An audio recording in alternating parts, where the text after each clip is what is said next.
Welcome back to the channel. This is Music Mojo Jojo. Now the tone of today's video is a little bit sad, very somber actually, because it involves the loss of human life. I told you I would look into black market records a while back, and I did, and I found out a lot of shady things that they have been doing throughout the years, especially this specific story where an artist who is signed to Black Market Records, a relative of the head of Black Market Records, that Cedric Singleton guy that I was telling you about, his relative who is signed to the label, murdered his girlfriend in cold blood and ate her remains. That's femicide, man. They cold ass femicide. Now, when I monetize my channel, the proceeds of this video are going to go to the victims of the family of the woman who was murdered. They set up a foundation, a charity foundation, and will donate to that. And apart from that, watch the video, pay close attention, and learn as much as you can from it. Big Lurch, born Antron Singleton on September 15, 1976, was a rapper known for his dark and aggressive lyrics in the underground gangster rap scene. His career took off when he signed with his relative's record label known as Black Market Records. The relative in question is named Cedric Singleton, and Black Market Records is a Sacramento-based record label notorious for its explicit content. Working with artists like Sibo and E40, Big Lurch gained recognition for his menacing delivery and vivid depiction of violence in his music. In 2000, Singleton was involved in a near-fatal car accident, suffering a broken neck and severe injuries that left him in chronic pain. To manage this pain, he was prescribed strong opioids, which led to a dependency on painkillers.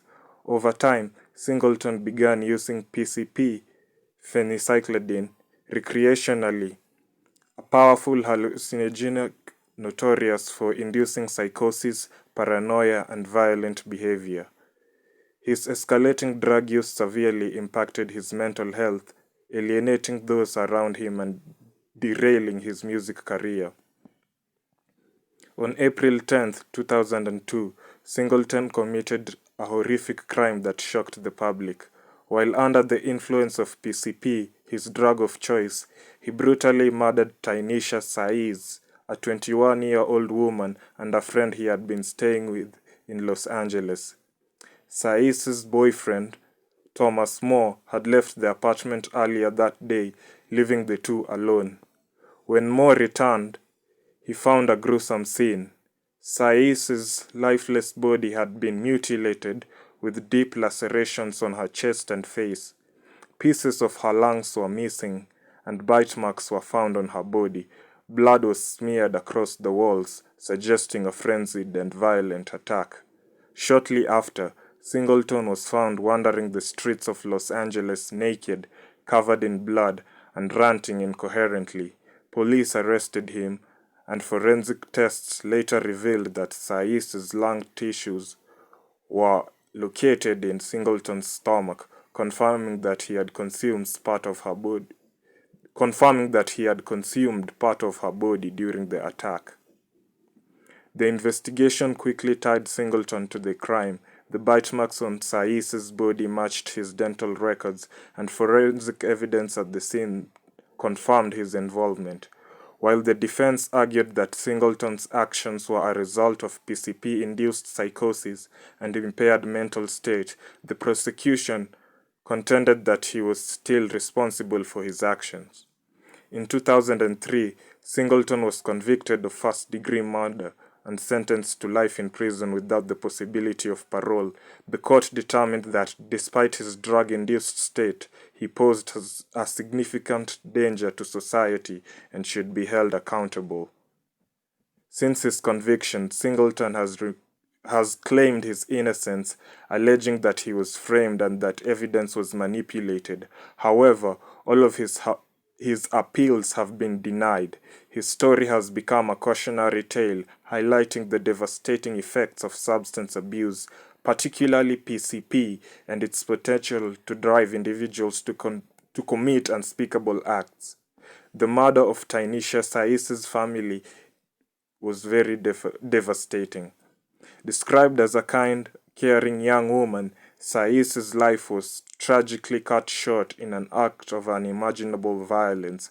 Her family continued to honor her memory and raise awareness about the dangers of drug addiction and its impact on families and communities.